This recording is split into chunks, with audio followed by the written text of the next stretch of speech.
Hi, and welcome to Journey Forward with Jory Rose, where you will gain insights, tools, and inspiration to get unstuck and live your best life. Jory is a licensed marriage and family therapist with a passion for helping people cultivate awareness and authenticity so they can show up fully in all aspects of their life. And now, here's Jory. Hey everybody, it's Jory. Before jumping into today's episode, I want to give you a little bit of context. So this is another joint episode that I'm hosting with my partner in life and love, Dr. John Schinnerer. And we recorded this actually as an online workshop based on an in-person workshop that we recently gave. And we thought this material was just so good. We didn't want to limit it to those who had signed up or who didn't live local to us in order to come to the in-person workshop. So we took this recording as well so we could share it with you, our podcast community. So this is going to be more like a class. It's considered to be, something really helpful. If you like to take notes, I invite you to get a notepad nearby so you can jot down. And also, I will be putting into the show notes a link if you want to download a little handout that highlights all of the content from this episode. So again, the formatting is a little bit more like a class, but the content was so good, we just wanted to share it with more people. And if this really speaks to you, I invite you into our yearly masterclass series. Think of it like a monthly date night for you and your partner to get fabulous, valuable content and information for you to heal and repair disconnections so that you can have a happy and thriving relationship. The link for that is also in the show notes. I really hope you enjoy this episode on how to argue more effectively. Hi, this is Dr. John Schinnerer, and I'm here with my partner in life and love, Jory Rose, and we're here to talk today about effective arguing in relationships. This is something that we see so many couples struggle with, is in not knowing how to argue effectively, how to understand the emotion of anger, and how to actually not have their anger or arguing continue to cause rupture in their relationship.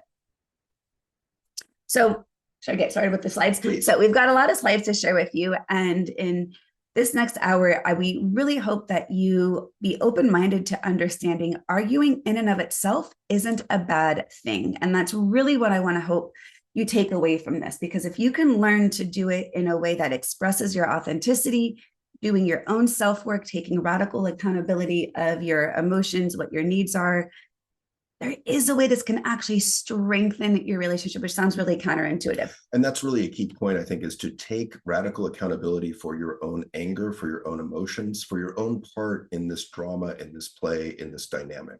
Yeah. All right. So we've got a lot to share with you.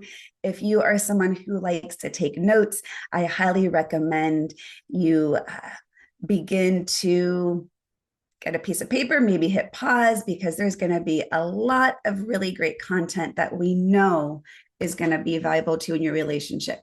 So jumping right in, we're going to go over some myths that are common phrases that we hear clients say, and I think we've even gotten stuck in. Oh yeah, for sure. And one of the biggest ones is we think arguing is about being right. And I think this stems from our competitive nature, especially as men, where we want to be right, we want to win an argument. And arguing is not about winning or losing. It's about making sure that your partner feels heard. I like Terry Real's statement of, would you rather be right or would you rather be married? Yeah. Do you want to be right or stay connected? Yeah. Right? It's gets in our way. So another myth is that healthy couples don't argue. And I actually used to believe this because I was really afraid of anger. I was afraid of arguing. It's not something I grew up with. It really was dysregulating to me. And I used to have this belief, well, if we loved each other, we just wouldn't argue. It would be easy. Well, being easy and not arguing doesn't actually mean you're connected. There's a lot of layers underneath that. So this is a myth. People who love each other very deeply still argue, and that's okay. Another myth that we come across is when we finally discover the key to unlock that big argument that we always have, we'll be good. There won't be any more arguing. And arguing is just a part and parcel of being in relationship with someone that you love. It's inevitable. The arguing itself is not a problem. How you argue might be, right, and how you repair, how quickly you repair after a disconnection is critical. And we'll talk about this a little bit later on, but I know I I fell victim to all of these myths really big. I also knew that I thought like, oh, if we just fix this one thing, then everything else will be easy. But you guys, we're going to constantly get triggered. And if you've been listening to any of our videos or our podcast episodes or are part of our masterclass series, you'll know that your triggers aren't always about your partner, right? So it could be from your past, your childhood, previous relationships. As human emotional beings, we are going to have constant new things that are going to potentially upset us. So where it's never a one and done. So I'm going to skip to the men are more logical than women and women are more emotional. That's a very, very deep myth that we have in our society, and it's absolutely bullshit. Yeah. I really have to put a fine point on that, an exclamation point, because it is absolutely untrue. There's research that shows that male babies, male neonates, are actually more emotional than female. Neonates? Neonates. It's a fancy word. You make it sound like we're Martians. But I think we need to get past this myth. Men are emotional, women are emotional, men can be logical, women can be logical. And when we get into a disagreement, odds are we're both getting triggered at some point. Our heart rates are going above 100 beats per minute, and we're getting emotionally flooded, and we're worthless at that point. Nothing you say at that point in an argument is going to get through to your partner. You're not hearing them. You're only externalizing blame. You're only trying to be heard and not to hear. Mm-hmm. And that's the point at which we have to learn to take a time out, take 20 minutes out, think about something else, calm our physiology, and return later to speak to this issue rationally, coolly. And I often explain this, but to give a really quick piece of this, we've got our emotional brain in the center part of our brain, and we've got our executive functioning in our prefrontal cortex, which is our most evolved part of our brain. There are different parts of the brain. So we all have an emotional brain and we all have a logical brain. The problem is when our emotions take over, it cuts off access to that executive function, to that logic, reason, rationality, communication. So what John just said is really important, which we'll talk about further, is understanding what's going on inside of you so that when that emotional brain is activated, you aren't saying things you don't mean, causing disconnection that might cause bigger repairs and ruptures in the initial argument. Mm-hmm. Finally, this last one, a myth that uncomfortable emotions should be avoided or suppressed.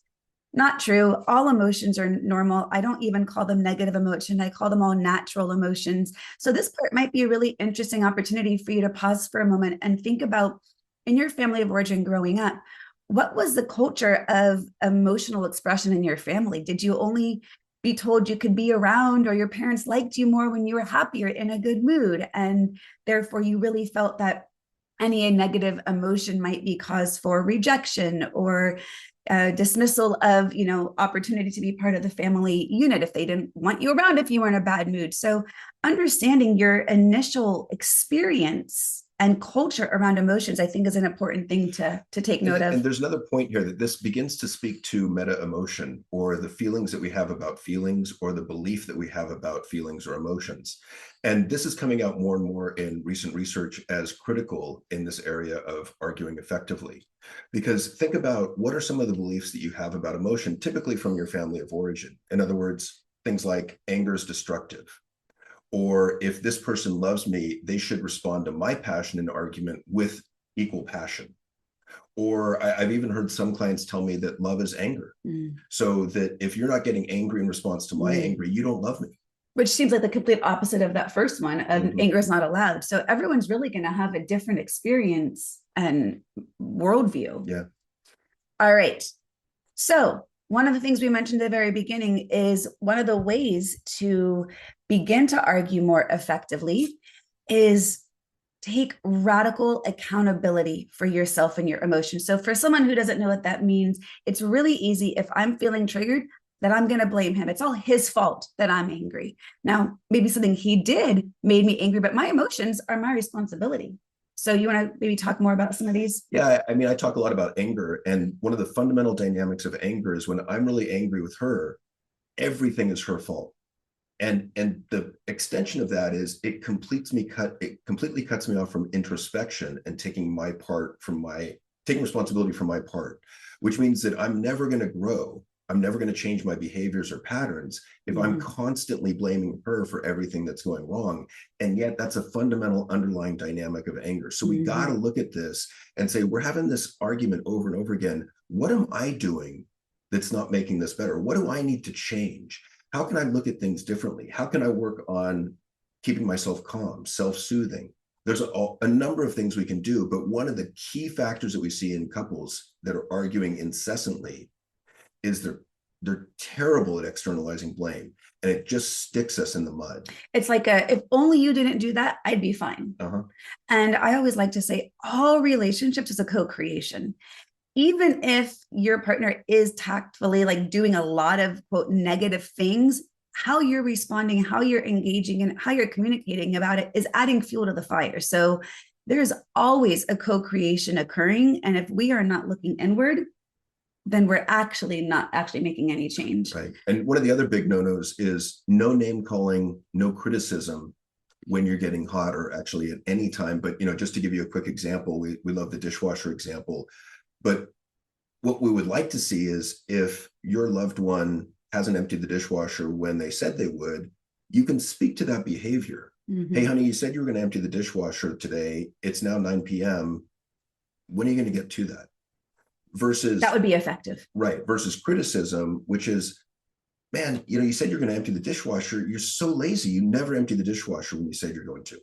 That's a criticism. When I'm speaking to the whole of the person, you're lazy. That's a criticism, and it's a cognitive error. And it's partly when you're starting to attack character versus the behavior right in front of you. So this is a really big one. And I see this a lot with the couples I work with, is it goes to character attacks, partly because, and we'll talk about this further too, the resentments build and build and build. So now they're creating a story in their head, then they're actually believing. So it kind of becomes a self-fulfilling prophecy at some point in these dynamics also, because we're not repairing the small paper cuts from previous. So now we really are full on kitchen sinking. And by the way, when you start to criticize someone like that, the odds are they're not going to do what you wanted them to do in the first place, because they're going to dig their heels in and be resistant to that criticism. Yeah, it's actually going to continue the behavior you don't want them to keep doing, which is that irony in understanding how to be more effective in this. So to quickly go through these, some of these, if you're familiar with John and Julie Gottman's work, some of these are the 4 horsemen of the apocalypse, which we do talk about later on. But defensiveness, this is one thing that John and I have really worked hard at doing when we are disconnected or in an argument, is to not be defensive when the other person's expressing themselves. And defensiveness is anytime I'm defending what I did or what I said by explaining myself, is defensiveness. So that could be me in anger doing that, but it could also be me calmly doing that. Right. And the goal in any of these arguments is really listening to your partner's emotion underlying their words first and foremost. So validate what they're feeling. And then perhaps later you can go back and explain, hey, this is what I was thinking. I didn't really mean to hurt your feelings. Right. There's so much more we can say about this, but I'll keep moving on. Stonewalling is when the other person just shuts down, and it's like literally like you're talking to a wall. That's really harmful in arguments. Oh, yeah, it was horrible. And it's kind of leads into avoidant behaviors. And the more accountability he took for his own experience and his own co-creation of the dynamic, that stonewalling really went away. So thank you for that, because that has really shifted. Another one is contempt. And contempt is when we look at ourselves as superior in some way to our partner. And contempt can often show up as sarcasm, put downs, eye rolls, sighing. And it's a very, very damaging emotion to show up in relationship. So we talked to mention a minute ago about incomplete arguments from the past. And so if we, again, start kitchen sinking, and now we're not just bringing up the dishwasher, we're talking about everything this person has ever done to hurt you, not going to be effective. And emotional flooding is what I mentioned earlier. When our heart rate goes above 100 beats per minute, we're then thinking and responding from our emotional mind, not our rational mind. And no good is going to come of that. So we got to calm down first before we can proceed with effective arguing. So, in all this work that John and I are doing, we are really looking at this interplay of your own self-work, of what's going on inside of you, accumulation of your past, of how it's affected your present, your previous relationships, your childhood, your emotional state, how you regulate, as well as the relational work, doing the work with your partner. And, looking at this unresolved emotional issues from our past relationships, that's a part of the self-work. But if you don't look at that, it's going to be projected onto your current relationship. And this was something that it took us years to actually understand. Mm-hmm. And once we did, it was extremely helpful because we could recognize, oh, wait a second, like I'm getting triggered from something from my ex or from my mother. It's coming out in reaction to you, but it's actually not about you. But that's my own work and my responsibility to be curious about, to begin to heal so that I can be fully present. And typically we have no awareness that we're even doing this. Yeah. It's so convincing that I'm angry at her. And if she would just stop being a fill in the blank, I wouldn't be so angry. Right. It's an illusion most of the time. Yeah. And so we got to get past that illusion. So the do your own damn work, this is the self part of that interplay. If you're only relying on your partner to change, you're going to stay disconnected. All right. So we talked about the myths. We've talked about some of the things that we see common happening. Now, let's go to some solutions. Yeah, and one of the things that's come out of research recently with the Gottmans is the first 3 minutes of an argument are incredibly powerful and important because not only they determine how the argument is likely to go, but they also show how your relationship is likely to go 6 years later. And they can tell with 90% accuracy, watching the first 3 minutes of your argument, whether or not you're going to be together in 6 years. Yeah, that's wild to me. Mm-hmm. And the four horsemen, as we mentioned in the previous few minutes, was contempt, criticism, defensiveness, and stonewalling. Again, they have accuracy. And when they see that in couples, the prediction of divorce. And so one of the ways that we can begin to shift the way that we're talking with our partners during an argument is how we're approaching. So I'm going to give a couple of examples. Please. Because sometimes when you're arguing, things might come, right in the hot minute, and you're just going to blurt out how you're feeling. Other times there's an argument can stem from something you actually have on your mind that you want to be talking about, that you want to repair, share how I'm feeling. So especially for those moments in which you have something important you're wanting to share, it's really, really valuable if you create the space for an intentional conversation with your partner, knowing you have something you want to talk about. If I had something on my mind all day and John walks in and I just blurt it out, he's going to have no awareness what's coming. He's going to have no ability to prepare or to even get his mind and body in the state for a potentially difficult conversation. This often start up with me saying, hey, John, there's something I'd like to share with you. I have something that's on my mind. Can you let me know when is a good time we can talk? He can have the freedom to say, oh, I'm good right now.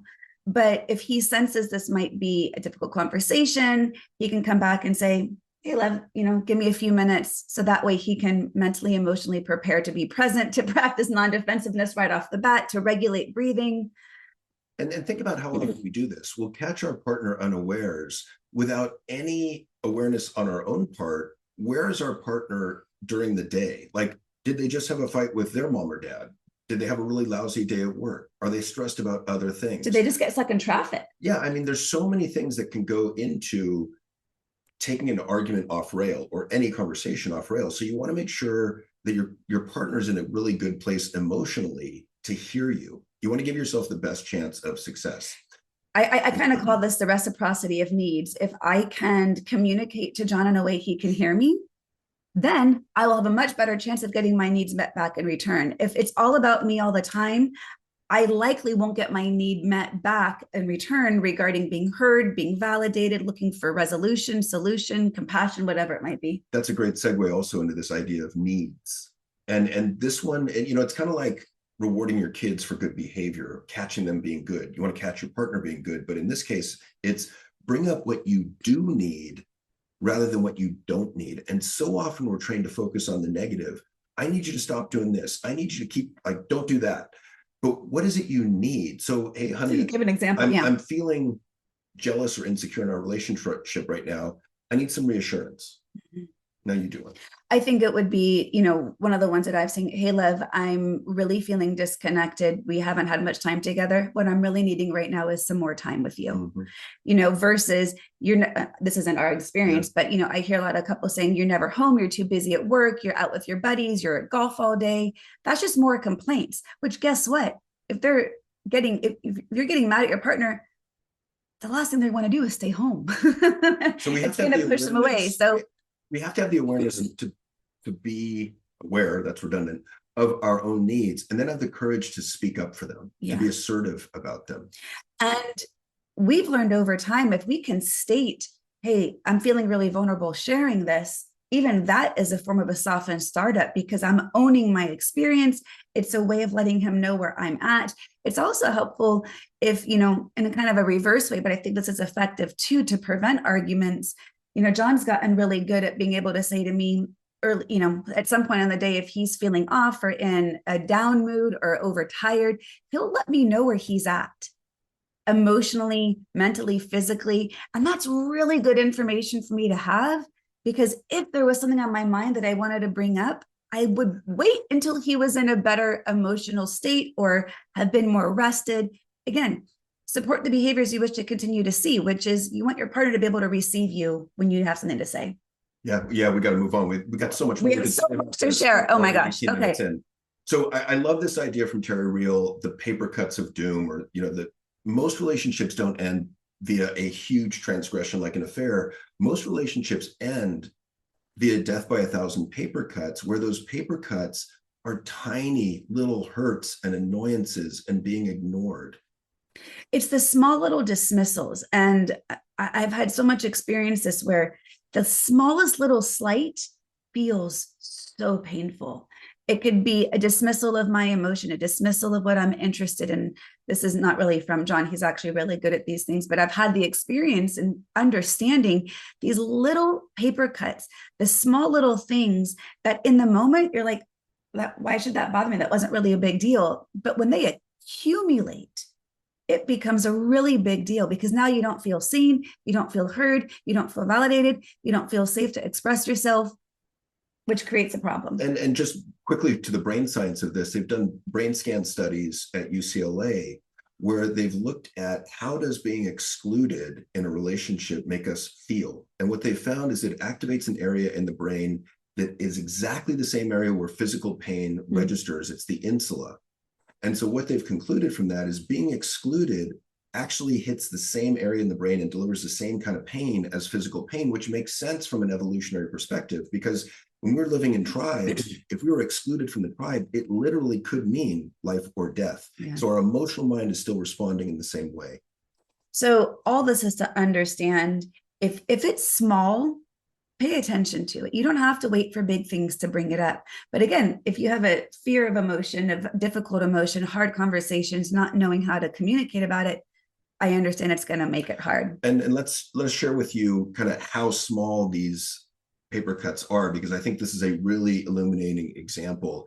And this is a tool from the Gottmans about bids for attention. And we make bids for attention all the time. Hey, honey, did I tell you about, or, oh, come look at this. Or can I read you something? What are you doing? That's one that we do all the time. You just walk in to the house. Hey, honey, I'm home. And how you respond to that bid for attention is incredibly important for the health of your relationship. So there's 3 ways to respond to them: positive, neutral, negative. And actually, the most damaging part to the relationship is the neutral response. No. When you feel, when you get ignored, that's actually worse than someone snapping at you. I mean, think about it like in the morning.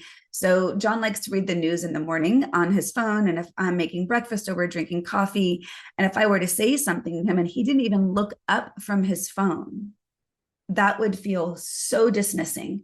But if I were to try to talk to him, and even if he were to say, can't you see I'm reading? That would be a negative response, still better than nothing. Mm-hmm. At least I was acknowledged. And a positive response is when I put down the phone and I look up and I say, no, baby, you didn't tell me, what were you talking about? It would still be a positive response to be able to say, hey, you know what? Can you tell me in just a minute? I want to finish this article. It doesn't mean you got to drop everything. It just means you're showing and expressing interest in your partner. You're caring about what they're wanting to share, their presence. And that positive bid for attention is going to be positive drops in the bucket when the inevitable ones fall, which we'll talk about more later. And what they find is that couples who are doing well, couples that are thriving and happy 6 years later, respond positively to each other's bids for attention 86% of the time. That's a lot. And couples headed for breakup, it's only 33% of the time. Now, here's the thing I love about this idea. It doesn't matter where you are right now. What matters is you become aware of this concept and strive to get better. And the way that this it becomes part of arguing, because I want to make sure we're continuing to tie this back up with arguing effectively. If you are giving positive bids for attention, even during arguments, that's okay. Because I think we have this notion that we can't act positively toward our partner when we're angry. It's all or nothing. Mm-hmm. And I see this a lot with couples. Why would I be nice if I'm angry? Why would I acknowledge what you're saying? Because that's a positive bid for attention is a practice in non-defensive listening in and of itself. So there's so much to share on this. Okay, and so here's some broader rules from the 30,000 foot view, and kind of what are your beliefs about emotion in general and conflict in general. So really important to consider that anger is not bad in and of itself. Anger is a healthy human emotion. It serves to signal when someone has crossed a boundary or someone is mistreating you. It serves to alert us when something has gone wrong and you need to assert yourself and speak up. And oftentimes there's some other emotion underlying the anger. Mm-hmm. So part of that self-work is getting really curious. What's causing my anger right now? I know when John and I used to get disconnected more of the time, some of the emotions that you were feeling underneath anger wasn't exactly anger. No, it could have been sadness. It could have been embarrassment. Could have been shame. Right. Guilt. So having that knowledge of what's actually going on helps you understand your anger, more of that self-work. But the relational part is anger in and of itself isn't a problem. It's what am I doing with it? So again, conflict in and of itself isn't destructive. Conflict is healthy conversation. We are entitled to two different points of view. We are two different human beings who are going to experience different emotions. We're going to have different values that are driving our behavior. And that's really important to understand.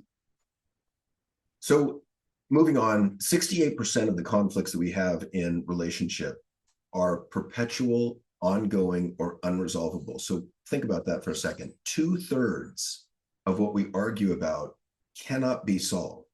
They're due to personality differences. They're due to differences in the way we perceive the world.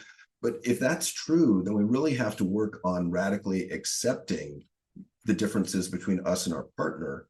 Yeah. And learn how to fight effectively and fair, or we can just go find another partner. The problem with that is you're still going to have 2/3 of the problems that are unresolved. So part of that, just to add to that, is can we agree to disagree? Mm-hmm. Can we let it be okay that we're never going to see eye to eye on this and not make this a personal attack on character or values or how we grew up? So as we said earlier, it's not about always being right. It's about staying connected, which really goes to how are we hearing our partners? What is the emotion underneath their behaviors, their action, which again, it all comes back to awareness of what's going on with you. The more you get to know your partner, awareness of what they're experiencing. John and I know each other so well that we can truly be able to see what's underneath our emotional expression, our actions, but it's also taken us years to hone that, but also because we had a lot of curiosity about this. So we've mentioned some of these a little bit earlier, but going into, when you're going to argue, let's have some agreement on some fair rules, because arguing can be a really effective form of hearing each other, getting out frustration. If we don't get it out, it's going to build and it's going to explode later on. So if we can find value in these difficult conversations, let it be okay to be uncomfortable with some rules. No name calling, no criticism. The kitchen sinking is that accumulation of all the past shit being thrown in this argument right now. So really try to stay present, stick with the issue at hand, focus on the behavior, not the character of the person. Yeah, I think one issue at a time is a cardinal rule, because what happens when we get angry is we start going back to the past and then pulling in all the stuff that we've been angry at and never really resolved. And then we go to that always, never. And it's you're never going to get anywhere. You're never going to resolve any of the issues that are resolvable if you start kitchen sinking. So I want to comment on this next little bullet point here, because I've been studying the Gottmans for over 25 years. And I am humbled to say I have been sharing content of their research that I actually have gotten wrong. I don't know if I can share it the right way for so many years. Is this okay? Good. This has changed, because this is really, really important. And their research for years has said that we need to have a ratio of positive to negative exchange or emotions in your partnership 5-1. So 5 positives for every 1 negative. As more you can put into that positive emotional bucket, when there's the inevitable withdrawal, you're going to have enough left over. So the way that you do build up that positive emotional bucket is through gratitude, appreciation, expressing, what be more the behaviors you wish to see versus focusing on the negative. Turns out in current research on their new book, Fight Right, it's actually, you want to have 5-to-1 positive to negatives during conflict. They want it to be 20-to-1 every day. Now, I don't know about you, the clients that you see, the couples that we work with, people aren't even hitting the 5-to-1 on a good day, let alone during conflict. So let this be a really interesting insight into how much am I dwelling and focusing on the negative, which, by the way, understand our brains are designed to focus on the negative. So we're fighting an uphill battle from our evolutionary design anyways. So it's going to take conscious effort and attention and energy to look for the good and then share the good. And again, just like the bids for attention idea, it doesn't matter where you are on this positive to negative ratio. What matters is that you become aware of this ratio and seek to get better at it. Yeah. And especially for men, I talk to a lot of men who really struggle with, sharing positive information, gratitude, appreciation, humor. But we've got to work to kind of tap into that inner coach or inner cheerleader in us and be more comfortable sharing positive emotion, because a lot of us, it's been socialized out of, and that's really a problem for relationship. Yeah. And this is something that, kind of moving on here, John has really helped me get much better at. I used to take myself way too seriously. So then, especially during conflict, I couldn't even find the lightheartedness or the humor. And humor, even as research shows, is actually an effective antidote in the middle of an argument. Couples who can laugh at, like, here we go again. Oh my God, I can't believe we're here. Like, seriously, if you can say that with some humor, it can diffuse some of that negative experience, negative emotion, helping you get back on track to being able to hear each other, remember, oh, we're just human. Like, that's one of the things we say, damn, here we go being human again. Even a bad joke is a repair attempt. You're good at that. Oh, I'm great at that. The bad jokes. So, when you recognize that the conversation has gone awry, and we're going to talk about in a moment part of the ways this can really keep you stuck, because we used to get stuck in this a lot. But when you recognize, I'm no longer effective right now, I actually need to take a break. Now, I used to see that as abandonment in the middle of conflict, especially where all I was seeking was connection and close proximity. But John actually knew himself really well of when he was getting overwhelmed, when he didn't want to say something he didn't mean. So the Gottman's research says, great. But the key for this, if you're going to take a break in conflict, is you got to tell your partner when you're going to be back. A minimum amount of time to really help reset the brain is about 20 minutes. Maximum is 24 hours. Do not take longer, but also let them know, hey, hon, I'm going to be back. And John actually wasn't great at this at times, as he needed space, but he gave me no indication of when he would return. And sometimes it would last over a day at the worst points of our conflict, which was so dysregulating. And it took time to build trust back up that, oh, he's not going anywhere. He just needs space to calm himself down. So I know I keep reiterating this, but this is the part of the self-awareness to do your own work to understand, how do I show up in conflict? And I think this leads right into our next concept, is understanding what can often happen is this anxious avoidant trap. And this is based on different attachment styles. So there's 3 main ones: secure, anxious, avoidant. There's a mix of anxious and avoidant. But bottom line, when we feel safe with our primary person, we feel safe to not just explore and go be ourselves, because we know they're going to always be there when we get back. So it makes conflict much safer to express, knowing I'm not going to be abandoned or rejected for expressing this. Yeah, and so briefly, let us go through this anxious avoidant trap as we experienced it, because I think it's really illuminating. And a lot of couples resonate with this. Oh, it's by far the most prevalent dynamic. And so during conflict, during disagreements, I was the avoidant partner, and I would start to get flooded after 15, 20 minutes, and then I would shut down. And it looked like, and it was, stonewalling. But from my internal perspective, I'm thinking, I don't want to say anything in anger. I don't want to say anything that's going to hurt her. And the best I can do is just shut myself down, and then try and get a timeout so I can go away and calm myself down.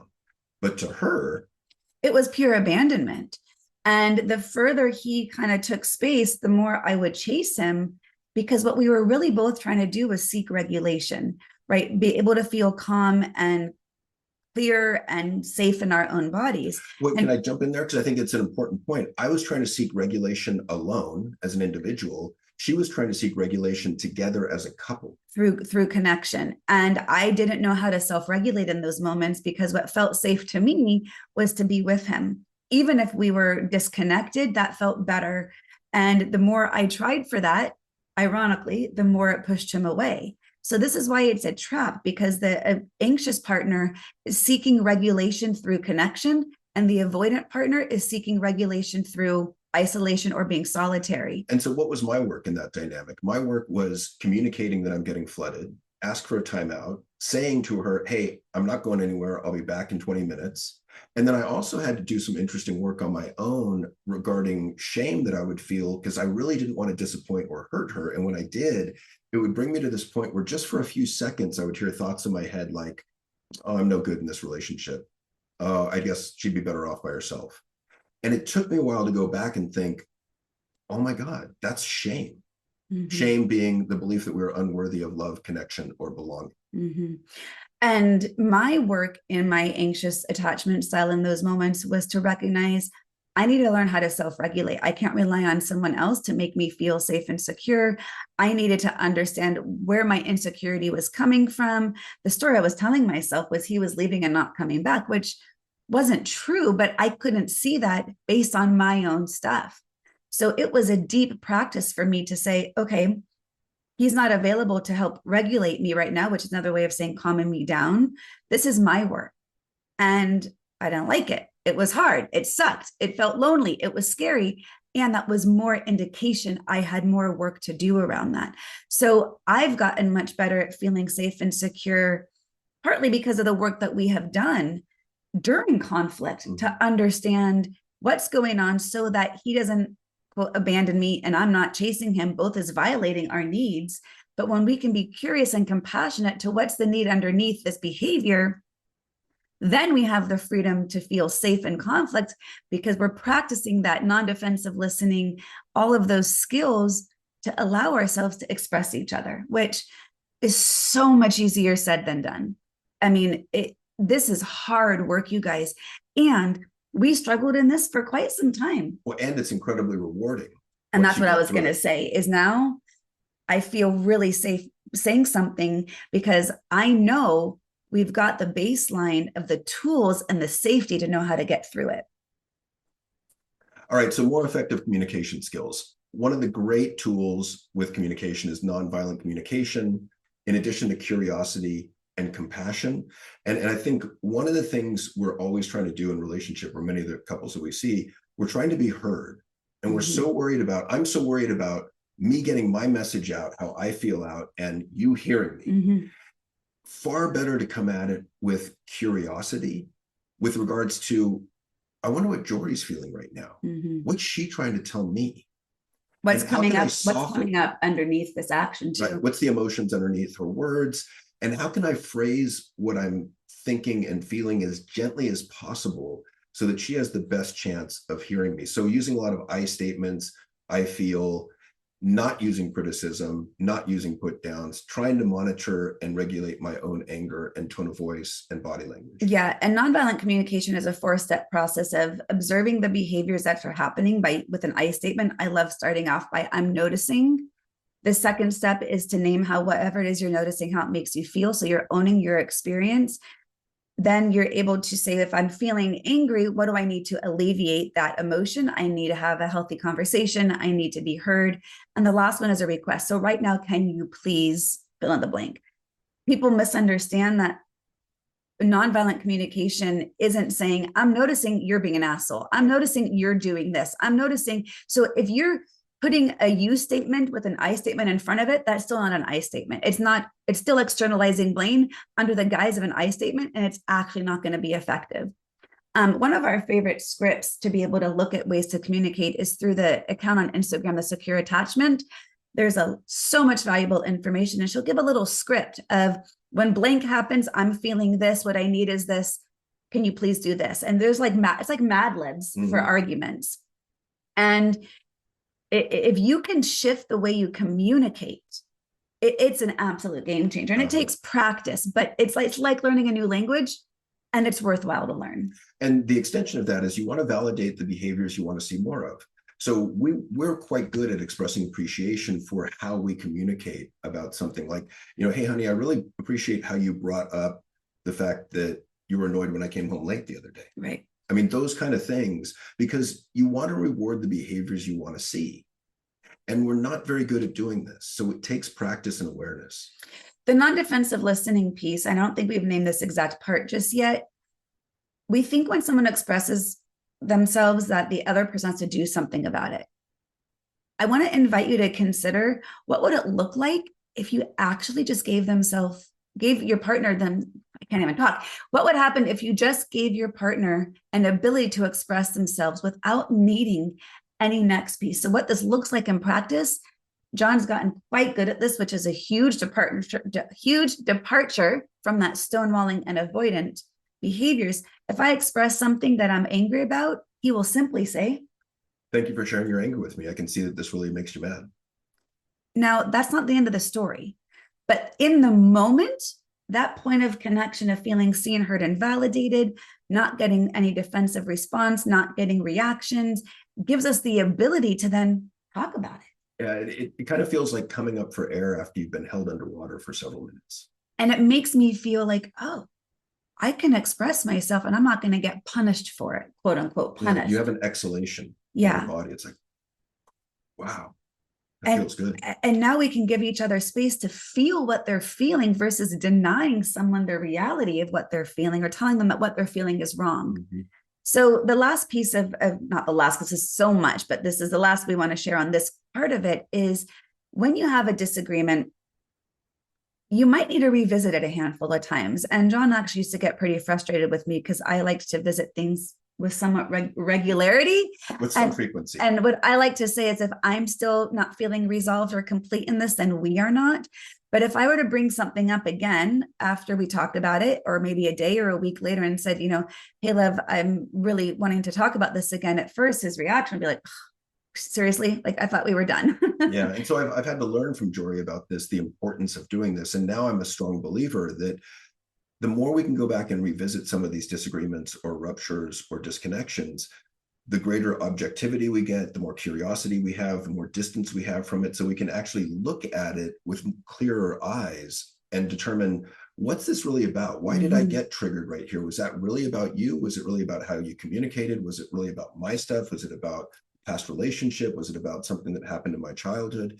And sometimes this stuff takes some real thinking and digging to uncover what's really going on. But the more you practice it, the more you do it, you create this positive upward spiral of going back over these past arguments, and you gain greater and greater control and ability to manage them, and confidence that you can deal with it, and confidence that you're actually changing these dynamics. And I used to always say, look, I don't care if we argue. I want to learn from it. I want to grow from it. The more we can have these conversations with curiosity without re-triggering, because there's often a fear of, if I bring it up again, I'm going to re-trigger the situation. If I bring it up again, I don't want to rock the boat. We're in a good place right now. So part of it is the intention for which you're bringing it back up. It's so that you don't get stuck in the same patterns, because I see couples getting stuck in the exact same argument all the time, which means they're not learning from what's going on inside of them, what's the relational dynamic, and most importantly, how to effectively repair it. Is the definition of insanity. Correct. Doing the same thing over and over again, right? Expecting a different outcome. So, if you continue to do work with us, this is ongoing, but if you are finding yourself getting stuck in patterns that we all just named, and the arguments aren't getting resolved, some of the antidotes to that is your self-work of a mindfulness practice, to really pause, take a deep breath, get connected to, what am I experiencing right now? What are my thoughts? What are my emotions? What are my sensations in my body? The more I can know myself, the more I'm able to bring that self-knowledge into my relational dynamic in a more effective relational way. And one of the things I love about this very simple exercise of stopping, pausing, doing a body scan, taking a breath 3 times a day, and simply asking yourself, what am I feeling right now? It's the easiest, most powerful way I know of to build meta-awareness or self-awareness, to build psychological distance from your thought stream so that you can look at it more objectively. And what they found in research is that the answer to this question doesn't even matter. You don't need to answer it at all. I mean, you can, that's great. But the practice of stopping, pausing, and asking yourself, what am I feeling right now, is building that self-awareness. And to reinstate, because I know I keep saying it, if you don't have the self-awareness in your relational dynamic, you're going to only ever get stuck in externalization of blame and pointing fingers. And it's never going to resolve in a way that's going to help you be more connected, ever. So this is actually the most critical piece of all of this arguing effectively, is understanding yourself, what you're feeling, and digging deeper of where is this coming from? What's my triggers? And then sharing your triggers. I want to say this actually, because we didn't mention this, sharing your triggers with your partner. When I start work with new clients, new couples, one of the first questions I always ask is, do you know your partner's deepest insecurities, sensitivities, or wounded places? I would say it's about 50-50 that they actually have that knowledge of their partner. The reason that's important is if you don't know what your partner's deepest insecurity or wounded place is, you're likely going to activate it in an argument, and it's going to be hugely disconnecting. When you have that awareness of your partner, you can be mindful, even when you're angry, to not say the thing that's going to hit them where it hurts the most, because those are the ones that are really hard to repair from. And as we've talked about in previous videos and our teachings, repair attempts are hard. You've got to keep repairing until you are feeling resolved and connected. But if you're constantly in arguments, hitting below the belt and saying things that you know are going to hurt, that knowledge is one of the things that can help you. Mm-hmm. And the final piece here is taking turns and practicing expressing gratitude and appreciation for one another. And it's really a game of what are the variety of things I can be grateful to that my partner does, and how small, how granular can I get? And so that also creates this greater awareness of the relational dynamic. But it's beginning to train your mind to focus on what's good, what's going well, what's the positive in this relationship, instead of just allowing our mind's negativity bias to run away with us without training and without awareness. People get stuck on, why should I thank my partner for something that is their job? Why should I thank my partner for what they're supposed to be doing? There should be nothing you're not appreciating about in your partner.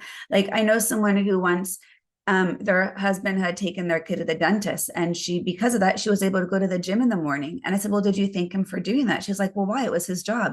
Well, A, you can still appreciate what's his job. B, it allowed you to go to the gym. C, it's great co-parenting. Like, I could go on and on there. Well, I think the biggest reason to me is that it puts drops of positive emotion into that bucket. Because I'm shooting for 20, not 5. Right. And we need that, because there's inevitably going to be times when we get disconnected and when we struggle and when life gets hard. So the more that you've got a built up of reserves in that positive emotional bucket, the better your relationship's going to do.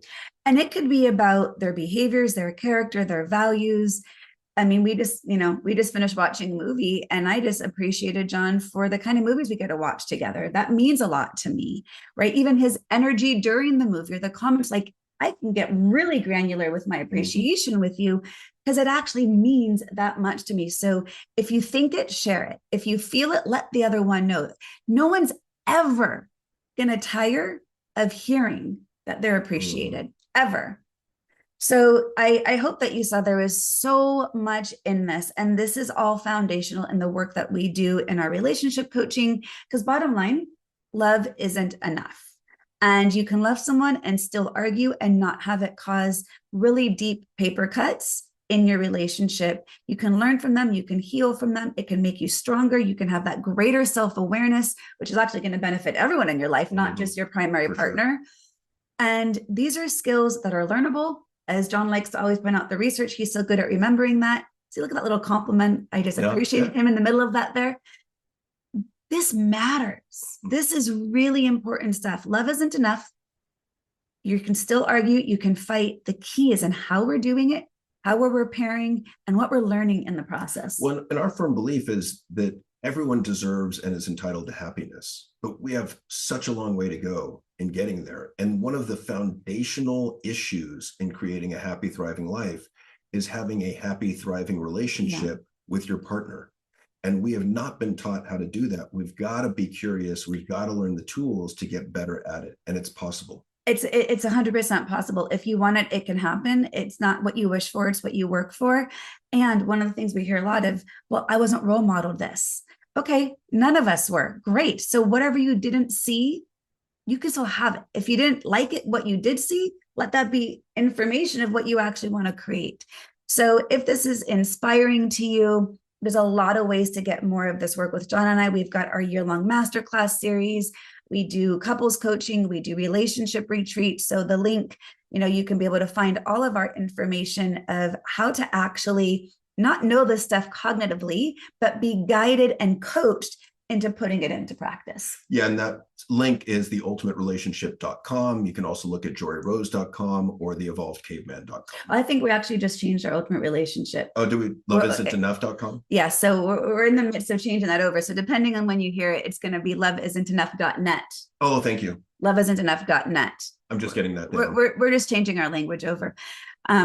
Anyhow, thanks you guys so much for tuning in. We are so grateful that we get to do this work together, because having been in our professional careers for over 20 and 30 years, being in relationship for over 8 years, we find we're in a really unique spot of being two mental health professionals in relationship that included a breakup after an engagement. Like, we have been practicing all these tools. So professional, tools aside, from a relational human standpoint, this stuff actually works. And we've never been more connected, been more happy, more secure in our relationship.